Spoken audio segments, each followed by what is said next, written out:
The Lee County Board of Commissioners will come to order. Good evening, welcome, guest. At this time, I'd like to call on Mr. Hoyle, who's going to lead us in the invocation, and then that will be followed by Pledge of Allegiance. If you'll stand with us, please.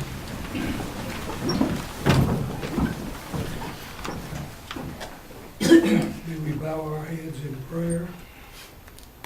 Almighty and immortal God, the giver of life and health, who is a very present help in times of trouble, look graciously upon our friend and colleague, Commissioner Robert Reeves, for whom we implore your mercy, that by your blessing he may have the care and custody he needs, and that he can resume a sound state of health and strength, enable him to resume a life of usefulness.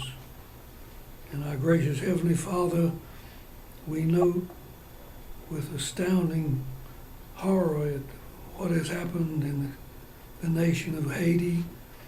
We ask that you would look with compassion upon those people and their nation. Aid those who are trying to assist them to recover and restore order in their lives.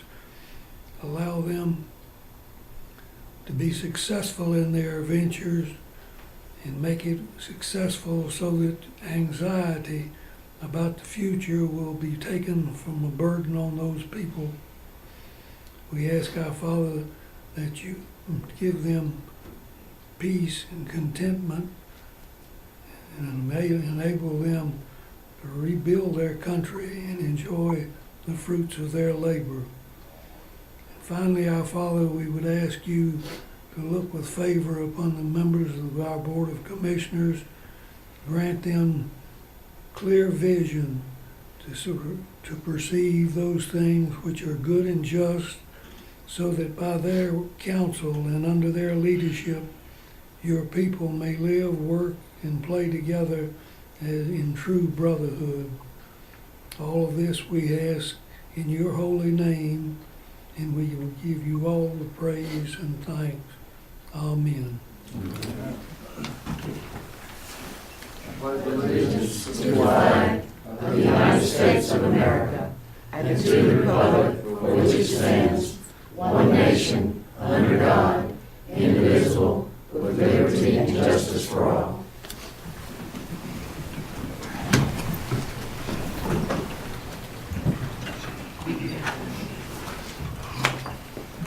I would just a comment about Mr. Reeves, our colleague, and it's that we are hopeful and encouraged with the news we receive on a day-to-day basis, and I just think that you need to know that, and anyone who has been out of the, or is not right up to the minute, but we hear good things, and this is encouraging, and he has sounded very good to those of us who've heard his voice. I mean, strong and on his way to, we hope, a full recovery. And we've even said we would not be surprised if he showed up here tonight and took his seat. We've certainly prepared it for him. He's a tough fella, and we all feel very much better than we did this time last week. So I think this is a good thing, and I just wanted to bring you up to date on that. We now need to look at additions to the agenda. I have a couple of items that I wish to bring to your attention. One is the corrected copy of a resolution of support for the City of Sanford Fit Community Grant. And this is a part of the consent agenda, and it's simply a change in the body to whom this grant was submitted. I think it's sort of a technicality, but I just wanted you to mention that. That would be one change to the agenda. And the other is the addition of a proclamation, and if it's your pleasure that you would wish to approve this, and I have no doubt that you will not. I'd like to read this proclamation, which is to Lloyd H. Hoover.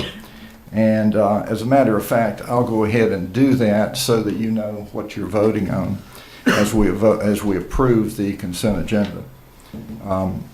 Whereas Lloyd W. Hoover spent his career working with young people as an educator and band director, including leading the first junior high school band to perform in Gimbel's Thanksgiving Day Parade, the Kentucky Derby, and the inaugural parade for President William J. Clinton. And whereas Lloyd W. Hoover taught mathematics and was band director at the W.B. Wicker School from 1961 to 1968, inspiring the high-stepping marching band and concert band to compete in the Azalea Festival and other regional competitions.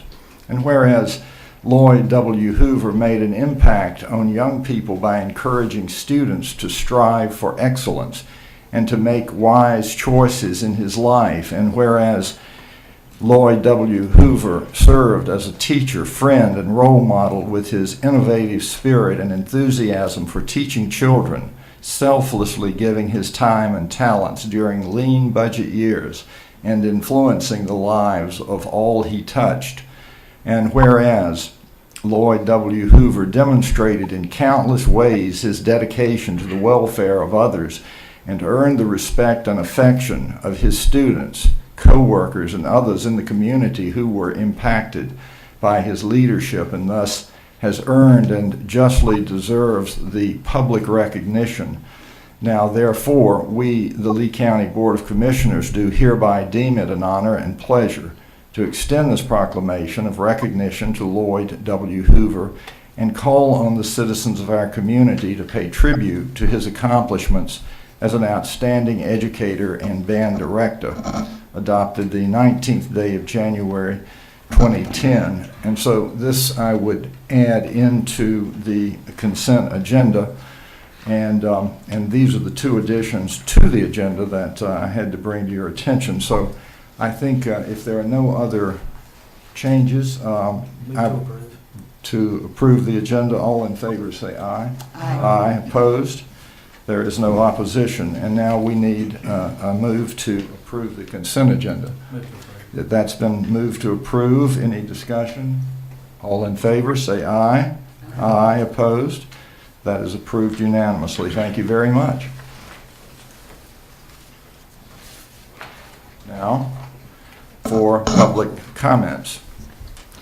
The first speaker tonight is Mr. Noel, and 3 minutes, sir, if you'd come forward. Thank you. Welcome. Welcome.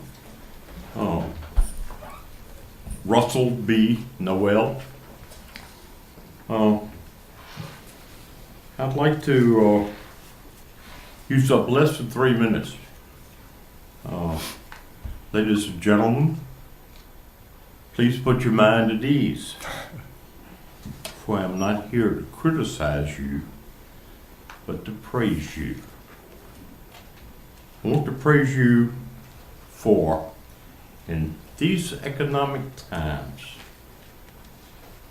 raising my sales tax, not lowering my already overinflated real estate tax, making such wise decisions on how to waste my hard-earned tax money on unneeded programs, turning a deaf ear and a blind eye to what this county really needs. At last, dragging your feet on a much needed, and I emphasize this word, enforceable ethics code of conduct policy for county officials. My 3 minutes are probably up or about to expire, so I'll bid you farewell. I don't really expect any comments or dialogue, since I've never received any in my 3-minute nor 10-minute addresses. Although I don't expect any, are there any comments? Thank you. Compliments are always welcome.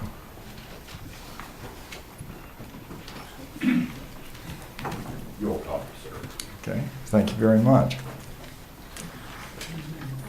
The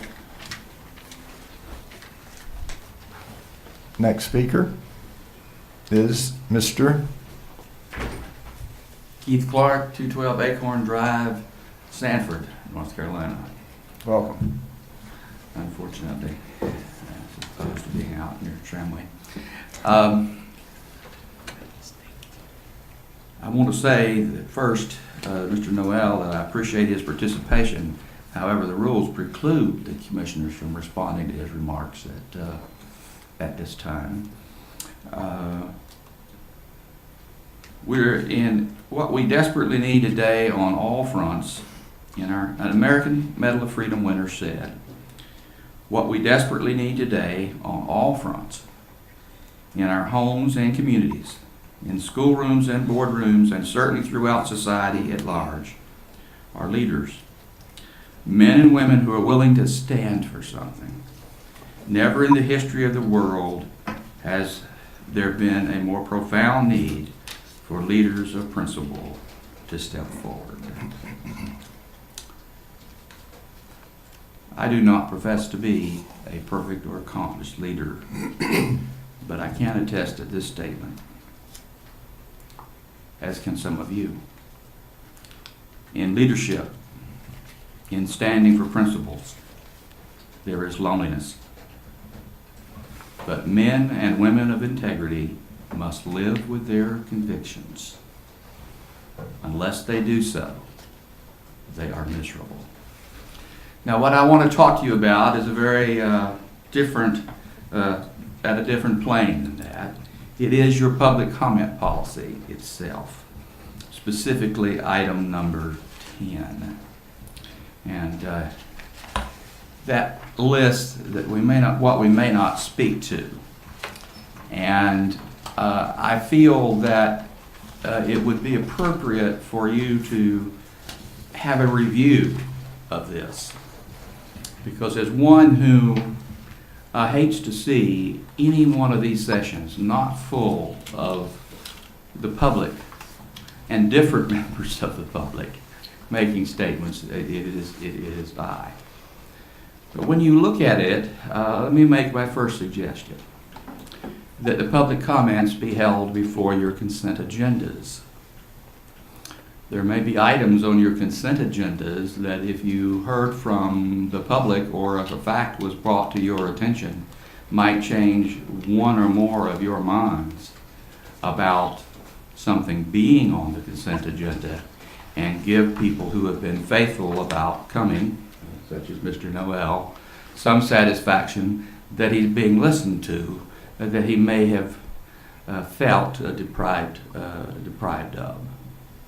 Certainly we do not want to turn this into a debating forum, and I do not believe that it should be between the speakers and the commissioners.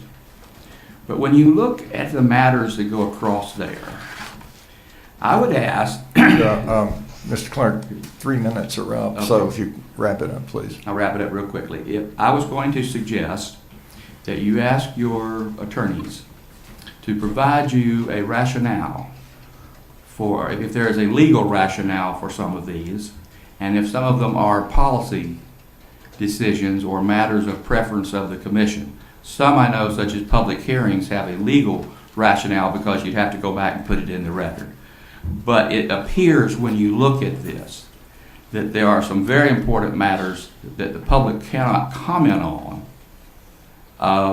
that perhaps they should be able to comment on. Your point's well made. Thank you. Thank you for the extra time. Okay, we'll move to new business.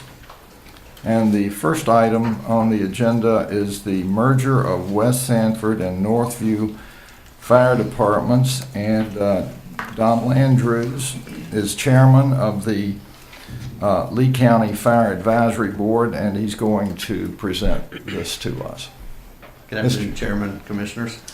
Back during the budget process last May and June, we discovered that West Sanford Fire Department needs outpace their revenue. And in order to fund the department to maintain its current operations, we were looking at a tax rate of over 15 cents. Over the past year, the district has lost considerable tax base through municipal annexation.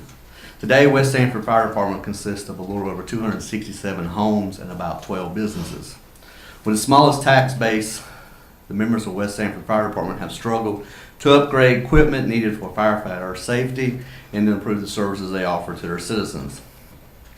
In addition, there's a strong possibility that a portion of their area serviced by West Sanford Fire Department in Chatham County will go away when Pittsboro Station Number 3 comes on. Faced with a shrinking tax base, ever-growing demand for services and equipment, the officers and board of West Sanford Fire Department have spent the last 6 months exploring all the options. They looked at the viability of trying to operate on a reduced budget. They looked at becoming a part of Northwest Pocket Fire District. They looked at becoming a part of Northview Fire Department.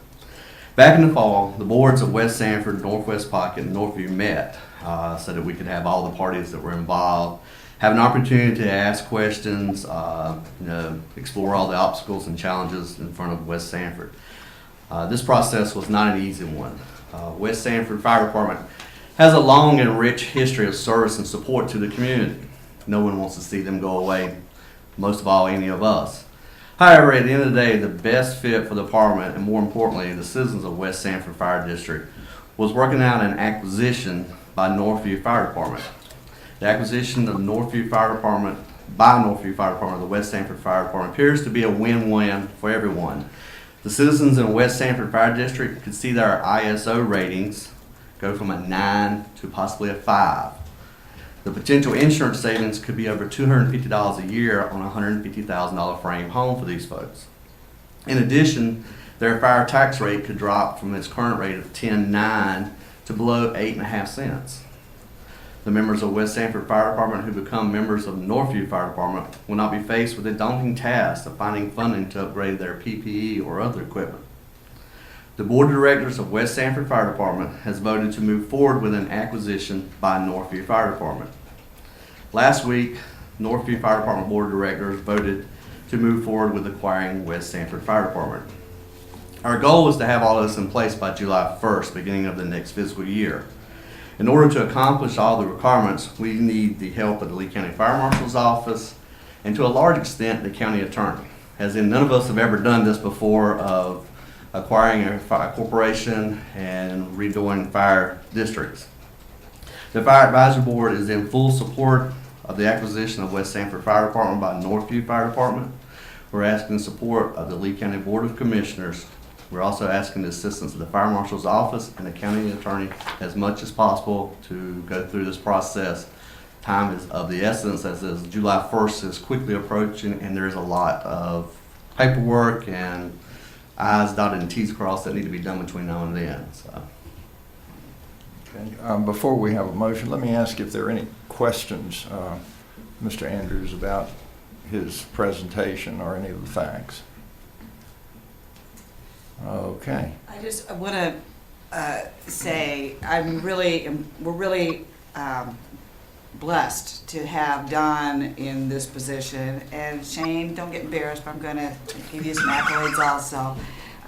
Shane is just so full of knowledge that at each one of these fire advisory board meetings, I'm just really impressed because he just knows all this stuff. And after 3 years on this board, I'm just about to get to where I understand all this stuff, but we just have some really good people on that fire advisory board and the fire chiefs and Shane. So just want to say thanks where thanks is due. Well, it helped the Fire Advisory Board a whole lot that the West Sanford Fire Department came to this conclusion. It was, it's tough because they've been around since the mid-50s and, at one time was probably one of the largest districts, and just, as growth has come, it's been gobbled up through annexation, and, they came to the conclusion, and Chief Richardson and Chief Campbell have already been working together to start this process. So I commend both those boards in, seeing that this is the best solution for the citizens of the West Sanford Fire District. We honestly believe it's a win-win for everyone at the end of the day. Very good. I did want to say one thing. I know that this was a touchy situation at the beginning when we were all hashing it out, and I think it was a pretty well split vote. I'm glad that we've come together and gotten everybody, all the parties involved, and worked out something that's really the benefit of everybody in my district. That is my district, so I'm very pleased with what y'all worked out. I know a lot of hard discussions and hours have gone into this, and I'm proud of the job y'all done. Well, like I said, it goes back to the folks at West Sanford and Northview, because they're the ones who had to be on board to make this work. And there'll be some bumps in the road, I'm sure. Si and Ronnie are aware of that, but I think they're on the same page of trying to work those out. And we still feel that the citizens of West Sanford are going to really benefit. They're not losing anything in this. They still have the fire protection and those folks involved in that community. So. And is the plan to use the current West Sanford facility as a substation? That is the plan. Is yes, that would stay as a substation. So basically, Northview would be operating a substation in the same way that Cape Fear Lemon Springs are. And Ronnie has already, if I'm correct, they have started training together and working together to. Everybody does stuff a little different, but we're very fortunately kind of have a good fire service. So. Mr. Chairman. Oh, just one second. One other question. I believe that now this needs to be put in the hands of the legal people to consummate this merger, and would there be any? You'll probably come before us again to finalize, Mr. Crumpton. Yes, sir. Well, Mr. Hull and I probably need to explain a couple things involved in this so y'all know what we're headed down to. There are two basic issues here. One is both these fire departments are corporations. The county contracts with the corporations to provide the service. Now, we set up those districts back, I don't remember when we did it, but there was elections held, and then the county commissioners appointed themselves as the fire commissioners, so you all serve as the fire commissioners as well.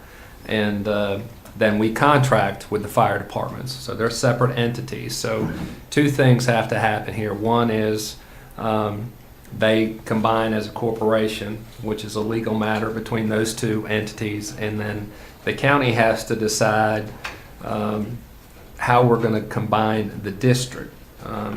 The county has two options. One is to go through a petition process to combine the districts and form one district where we just have a Northview name, or we could leave the districts as they are and just have two contracts with Northview, which would not require a petition, would not require a public hearing, and would be the simplest way for us to move this forward quickly once the merger of the corporations has occurred. But eventually, I'm sure there'll be reasons for fire ratings and some other reasons to combine the district. But trying to get 2/3 of the people in both districts to sign a petition before July 1st might be difficult. That was one of my questions. Have you had a meeting with the citizens in those districts? Has either fire station? Not that I'm aware of. We did have a meeting of the board of directors and officers of West Sanford, Northview, and Northwest Pocket, and we had a representative from the Chatham County Fire Marshal's office, along with our Fire Marshal's office, and the county attorneys and the county manager attended, and it was kind of a Q&A, so that West Sanford could explore all their options. But no, I'm not aware of any of them having a public meeting with the citizens in West Sanford. Now they'll have one, usually they have one once a year, Right, but that's right. not until later in the spring. They haven't called a special one No, for this? Okay. not that I'm aware of. Okay. So would we, will we entertain this again after, I think our approval tonight, once we have a recommendation or, Well, our recommendation is that we go forward. Yeah, But I right. think there's still some hoops I think the idea of going ahead and at both departments having public meetings to discuss it with the public would be the next move. Okay. And That would be for them to do. that would be for them to do. Okay. But, you know, because the county we can do the contracts with the corporations, you know, we can do that fairly quickly. The question is, you know, I think it's, after reading the statutes again today with Mr. Hull, I think it's going to be difficult to do the district lines within 6 months. I mean, it's a process that could take a Why while. don't we just do it? Why do we have to, go back and then come back? Why don't we just say, do it this way, and then if you, it sounds like it's gonna be a daunting process anyway. So get this piece of it out of the way, and then if we have to, later down the road, you come back and. John, can I address one thing? Yes, sir. It might help clarify, it might confuse. Because this has been confusing. We're good at for all that. of us. There's 3 districts here. The original fire protection district that was established by the board back in '83, which is what you pay your fire tax to. There is a fire protection district, or an insurance district, let's get away from fire protection. There is an insurance district that the state of North Carolina establishes. And then what you're talking about, us having to come back before the board, what we would actually have to come back before the board if we get approval tonight, the first thing we have to do is start to redraw the boundary lines. We can leave those original fire protection district boundaries, which are what you pay taxes by, we can leave those alone. We can do a split rate. As John was talking about, having West Sanford and then having the Northview, you figure that magic number out, which Lisa will be good at doing for us. And you would use that number. The next time you would see us, I have to come back as soon as we get those boundary lines redrawn. You have to approve those boundary lines. I have to submit maps to AC Daniels with the state of North Carolina and get them to go ahead and approve it. And then we have to start a process of having re-inspections, because the first thing you have to do is come in and do a 9S inspection of the district. Not West Sanford, not Northview, but the new district that you have approved. So really, from my side of it, from the paperwork with the state, I'm at a standstill until I can get with Don Kay to get these lines drawn, get the new maps, and get descriptions of the maps, get them to Raleigh for a So once we get that, we'll start the ball on from there. But So the difference is we're looking at it from a tax district standpoint. They're looking at it from a service district standpoint. So they can change the service district without actually changing the tax district. we just established that new service district for fire protection. So But instead you of having- need the board to the approve board, that, right? yes, you have to approve that map and the description Okay. of those boundary lines. Okay, so we would serve your purposes just to approve the motion and, Yes. and therefore. With I have a approval motion. tonight, you'll probably see me back I would say probably next month. So I can go ahead and send that stuff. We had AC Daniels down from Raleigh. He stayed down with us for about 3 hours the other day discussing this, so. Speak up. All right, I move that we approve the merger of the West Sanford and Northview Fire Departments effective July 1, 2010. Okay, the motion's been made. Now, is there any discussion, any other discussion? If not, we'll proceed to vote. All in favor of approving the merger of the West Sanford and Northview Fire Departments effective July 1 to 10, please indicate so by saying aye. Aye. Opposed? The motion is approved unanimously. Thank you very much. The next item on the agenda is the presentation of the 2009 State of the County Health Report by Health Director Howard Surface and Sandra Boyd, Chief Public Health Education. Mr. Surface. Good evening. I'm covering for Sandra tonight. She's not here, and I will attempt to answer any and all of your questions, and I do appreciate the opportunity to be here tonight. This is actually a requirement of the State Division of Health Services. That is, we have to come up with an annual report, have to present it to the Board of Health, and we have to present it to the Board of Commissioners. So this is why I am here. And do want you to know that we've gotten some nice compliments on the report, which I do appreciate. We still consider it a draft because there's a couple of typos and some things that we couldn't get done right in time to present to the board. So we needed to have it done so we could tell the state, yes, the process was done by the end of January. So we're letting you know that. So there will be one final typing on it. The report is several pages long. Part of that is a message from me in terms of 3 key things in terms of the public health programs in Lee County. One is about H1N1 preparedness. One talks about economic challenges, and the other relates to teen pregnancy, all of which we feel are equally important. I did want to comment to you that one of the things I am especially interested in, and I'm going to be asking the PCAN committee who works on this particular report to take a look at, is something in there that is called obesity prevention.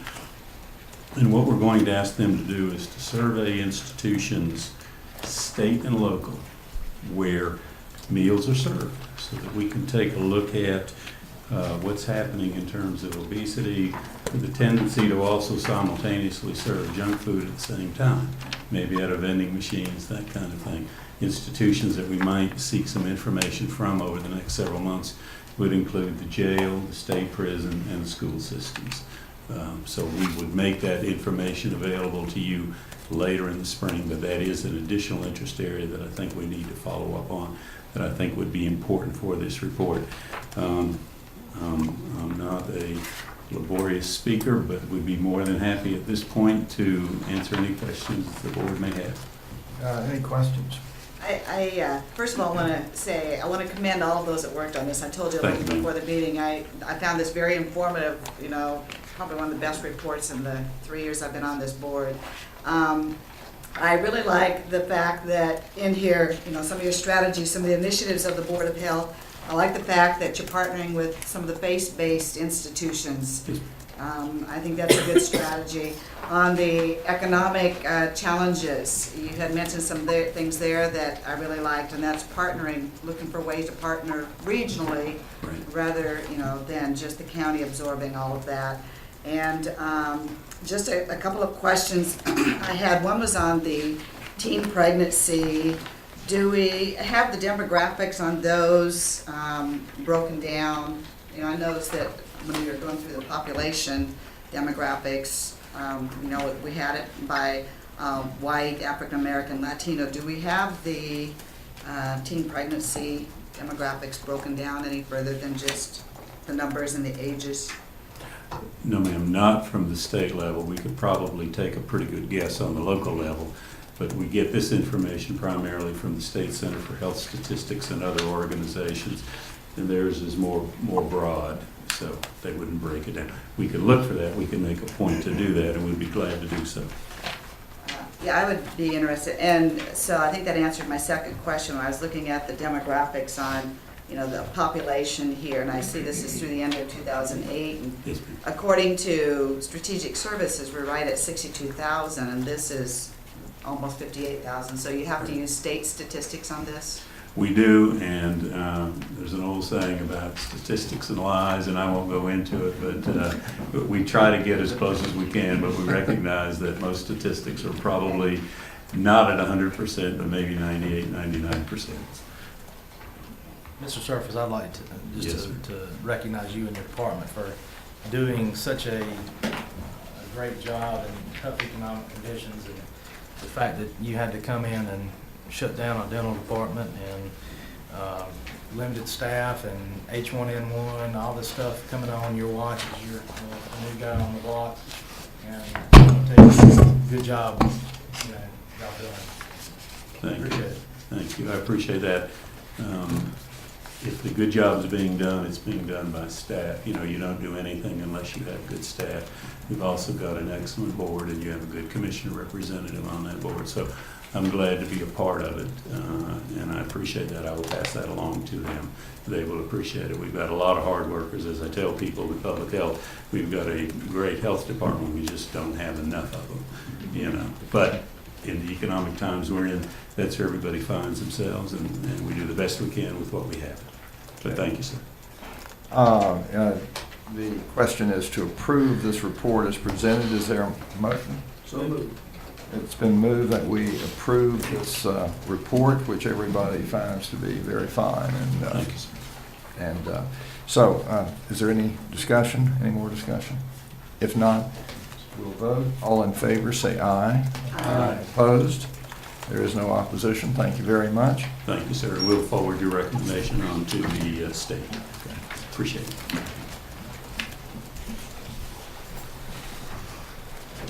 The next item is the Sandley Dam, Park Dam Modification Project, and Mr. Crumpton going to speak to us about that. Yes, sir, Mr. Chairman. We've received bids on January 11th for the Sandley Park Lower Dam spillway repair. And the low bidder on the base bid was Hall Contracting Corp. out of Charlotte. Low base bid of $977,300. That bid was on an engineering estimate of over $1.3 million, so came in almost $350,000 under engineering estimate. So we feel pretty good about that bid. My recommendation would be to accept the low bid and authorize staff and the engineer to begin negotiations on the contract and also negotiations on alternates 1, 2, and 3. Move to approve. The motion has been made to approve. Is there any discussion? Will they bring all of the workers in for this, or will they subcontract out, hopefully, with some folks around here? Most likely, they'll do subcontracting. Okay. And, matter of fact, I think all the bidders, the 4 bidders, had already contacted local contractors. Good. So we're hopeful that plenty of this work will go to local contractors, subs. Okay, the motion's been made. All in favor, say aye. Aye. Opposed? Motion is approved unanimously. Thank you very much. The next item is the appointment to the Lee County Rest Home Nursing Home Advisory Board. And Mrs. Lee is going to speak to us about that. Make a motion to appoint Ms. Jenkins. The motion's been made to okay. I think it's pretty self-explanatory, and the motion's been made, and to appoint Mrs. Dolores Jenkins to this board. Any discussion or question? I was just looking at what's on here, and I'm very impressed with what she's done, and I would encourage others, to look at other board appointments, and hopefully we can continue to get this kind of qualified people willing to serve. Okay, the motion's been made. All in favor, say aye. Aye. Opposed? There is no opposition. Thank you very much. The next item is the county manager's report. And We're going to start with the financial report. Mrs. Minter. Okay, thank you. Good evening. Good evening. You have in front of you the December 2009 financial report, and being passed around is the sales tax information. I apologize for passing that out tonight, but I did not get the numbers from the state in time to make it to the agenda package. As far as the December 2009 financial report, you will see that our tax collections through December 2009 are about a little over 5% ahead of the same period last year, which was good news to see. We hope that we'll be able to keep at that level through the rest of the year. Of course, we will see our collections start to dwindle down, and now that we're through the big hit up to December and the first part of January. We're still concerned about our other taxes and licenses numbers. Most of that's related to deed excise tax revenue, so hopefully we'll see a change in that over the next few months and see some increase there, but we'll continue to monitor that. As far as expenditures go, we're at the 50% mark. We still have a few departments that are running ahead of that, the same ones that we've been seeing, mostly due to dues to organizations in those departments or maintenance agreements. Economic development is at 52.33% due to the payment of incentives through the year. Any questions on the financial report? I do have one, Lisa. On the economic development line item, it says in the budget a little over $1 million. But I know in our budget that it was $888,000 for incentives. So what is the difference between the $888,000 in incentives and the $1 million? Is there something else that's in there? It's the salaries and fringes for the personnel for economic development. Isn't that in the one right above it? No, The ma'am. planning? No, ma'am. Planning is our contract with the city for planning services. The economic development budget includes the salaries and fringes for the 2 positions in economic development, as well as incentives. And the way we fund that with the city and Broadway We do end up receiving money back this year from economic development for a portion of those salaries and fringes because our contribution was less than that amount. So the $365,000 is just our contract with the city? Yes, Yes, for ma'am. planning. For planning services. Yeah, right. It's kind of confusing. Right above planning, you see economic physical development. That's just the category heading. So that's really not a line item there. The planning, we've got economic development, what we contribute to cooperative extension, and soil and water conservation lumped in that group as well. Thank you. Any other questions? If you want to look at the sales tax distribution report, we've received 4 months of sales tax at this time, and we are pretty much close to our benchmark, which would be 33.3%. Article 39 is slightly ahead. The two articles, 40 and 42, are a little bit below, but hopefully we'll be making that up now in Article 42 now that we've gone to the point of distribution method. So we had planned on that and budgeted accordingly. We are still receiving some Article 44 sales tax simply because some people have filed their returns late, and so there's still money coming in there. If you look at the historical analysis of sales tax received, you will see something we haven't seen in quite a while. On Article 39, there is a positive percentage change for the period. So if you look at October of 2009 versus October of 2008, you will see that we have had a positive change in our sales tax collections. We are still seeing a decrease on the Articles 40 and 42, and obviously on Article 44 there's a decrease because of the state taking that sales tax away from us. You do see a large jump under the city hold harmless, and that is because October was the first month that we had lost all the Article 44 sales tax and had to hold the city in Norway harmless for that. So you will see there that while our number overall is down for 2009-2010 for October versus the previous month, you know, we did gain quite a bit on Article 39 from the previous month. So we are very cautiously optimistic, I will say, at this time on sales tax, and feel like we, if things continue the way they are, we should be okay on our budget projections for the year.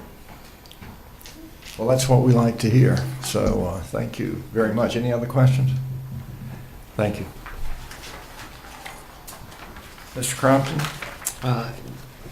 Yes, sir, Mr. Chairman. This item for the seeking input on the legislative agendas for NACO and the Association of County Commissioners. I don't remember them ever sending anything out like this before, you know, asking us something so specific, you know, and saying, hey, we have this deadline. So obviously they're wanting additional input, especially on the congressional items at this point because of the NACO conference in March. They're trying to put some things together to take to Washington at that meeting. So I tried to put some information together so we could discuss some issues to see if there was anything that the board wanted to put forward to the associations. You know, they're seeking us to take a stand on the healthcare issue. It's not really whether we're for or against, you know, the proposals that are out there, which are very convoluted, but I think they were really looking for us to make a statement that we oppose anything that would adversely affect our plans or put additional burdens on the counties. You know, as far as paying a tax so that, you know, for others to have insurance, and you know, ultimately what that would happen is we'd end up lowering our coverages, and it would hurt our health plans. So other than that, I don't know that I really have a whole lot to add to that, and just open it up to the commissioners for discussion. I'd like to start off by simply reading what the recommendation is, and to also say that to the viewing audience that we're talking about the North Carolina Association of County Commissioners as well as the National Association of County Commissioners, and they begin here and would wish for us to, we're a part of them, and Mrs. Dalrymple is very much a part of that process, but working together, they try through the year to determine, to have an agenda, to have priority items of issues that they wish to put forward to the state and to the national, at the federal level. And they're asking us now to sort of codify that, pull it together, and endorse it. And there's a lot here, but we've tried to milk this down, simplify it, and I think, let me just read this, and then we can sort of open it up for any discussion you wish. The number one priority for statewide consideration should continue to be the opposition to mandatory collective bargaining in any capacity in the state. This state has done well as a right-to-work state, and legislation at the federal level changing that status in any way should be opposed. The second item of importance continues to be the current state of the national, state, and local economies. As the President considers another stimulus package, consideration should be given to tax cuts or incentives such as capital gains cut or other cuts that would entice individuals and companies to invest in new companies or expand existing companies. And please read the attachments and offer any suggestions. Is Mr. Crumpton's suggestion and hope that if there are other things we wanted to add, and I had my own note here, and I'd welcome and open this up, is that any unfunded mandates that might be passed this way would be unsuccessful. In other words, we don't need any more unfunded mandates at the local level, and Mr. Crumpton was good to point out that in the body of the copy of this material that has been put together, that's very much a part of that report. But I just wanted to say that for emphasis, that we really push back on unfunded mandates at the local level. John, why are they just giving this to us now? I mean, you got a deadline of January 20th. And we got it a couple weeks ago.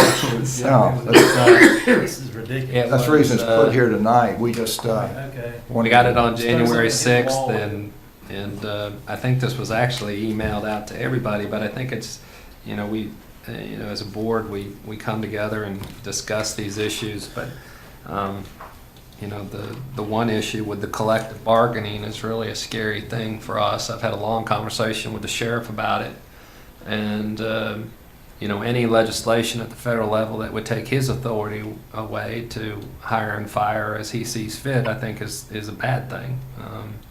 And he obviously is very opposed to it. So right to work has worked in this state.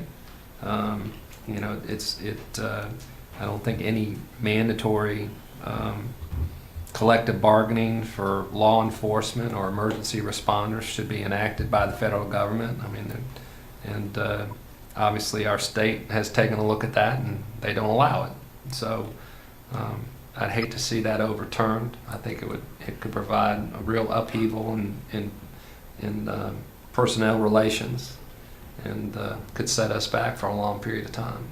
Plus the public safety part of it, you have public safety people now who can go on strike, and a big fire, the county not so much fire, but city would be, or whatever, I think there's a big public safety factor involved too. And we've talked about it as staff. I mean, we'd have to hire an additional lawyer just to handle employment law.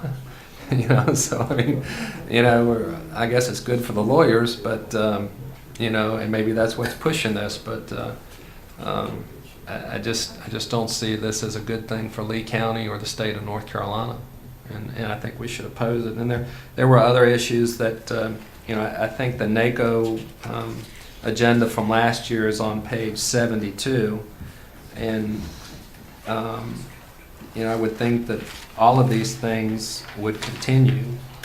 I would say that I think some of these energy block grants and some of the stimulus monies and stuff has not filtered its way down to the small counties, and I'm not sure that we would want to throw our support towards those things.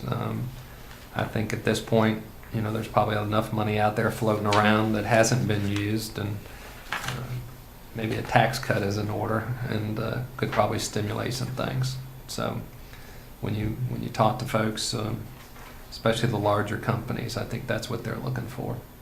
Well, John, the issues I had were mostly state legislative issues. Is this not the time to address those, or?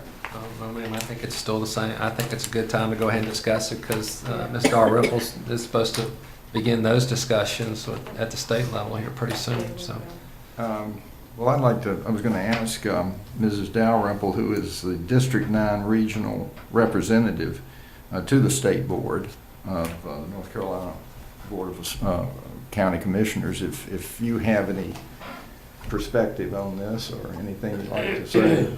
Well, I know as far as the collective bargaining, we met in December. And I think the overwhelming majority of the county commissioners feel as we do, that that's not a path we want to go down, for reasons John's already stated. The health care reform was discussed quite a bit at our last meeting, both officially and unofficially amongst us. And of course, this meeting happened on December the 18th, and things changed so much. And basically, our stance then was, as we've talked about, we really don't know what to vote, what's being voted on. You know, the House bill, the Senate bill. It's kind of hard for some of the members on the state board to take a stand. Because they don't really know what's out there yet. I will share a website that I got today from the state, and I apologize, I got it late this afternoon, and this is for public consumption. From what I was told from the state office, this is one of the better ways to get information about the two healthcare reform bills. I've tried to read both of them, and they're close to 4,000 pages put together, and it's a nightmare. Smarter people than me may get through it, I'm sure, but I can't. But this is a good website. It's www.kff.org. And Is that it's a Kaiser Fred right. Mm-hmm. KFF? It's the Kaiser Foundation. I realize it is somewhat associated with an insurance company, but I've been told that it's a very objective summation of both the House and the Senate bill. When you get to their website, you'll see on their homepage health reform proposals, and go to that. And when you get there, you'll just click on the printable comparison. And it pops up 24 wonderful pages of comparison of the two bills, which is a whole lot better than reading close to 4,000 pages. They do a good summation. But I just saw it, received that this afternoon. There is conversation to go to the governor to have her be more involved in the process as far as the healthcare reform is concerned, about how it will impact the state. And hopefully we'll get a report from her office February 3rd. A couple of the other issues that we had committee reports in December, and one of the things we were put on notice about because of our proximity to the Triangle area is water issues. And I'll be getting a clear report on that in February. But there's some things going on that, just a heads up, that we might have to look at some of that later on down the road. Is that to say water issues that would impact Lee County in our area? Yeah, especially after the drought scares. The folks that preceded us did a great job as far as our water system in Lee County. we're in good shape, I think, you know. Well, I think that's I talked to Mr. Hayworth City quite a bit about that. You have the Western Lake Partners Mhm. who are going, I believe it's to the Cape Fear River, but it will be below us. But there's also pressures to go to Jordan Lake. Right. And that's the real issue here is, city has a contract where, there's a certain amount of water released from Jordan Lake that provides our water supply, and we don't have a problem with that right now. But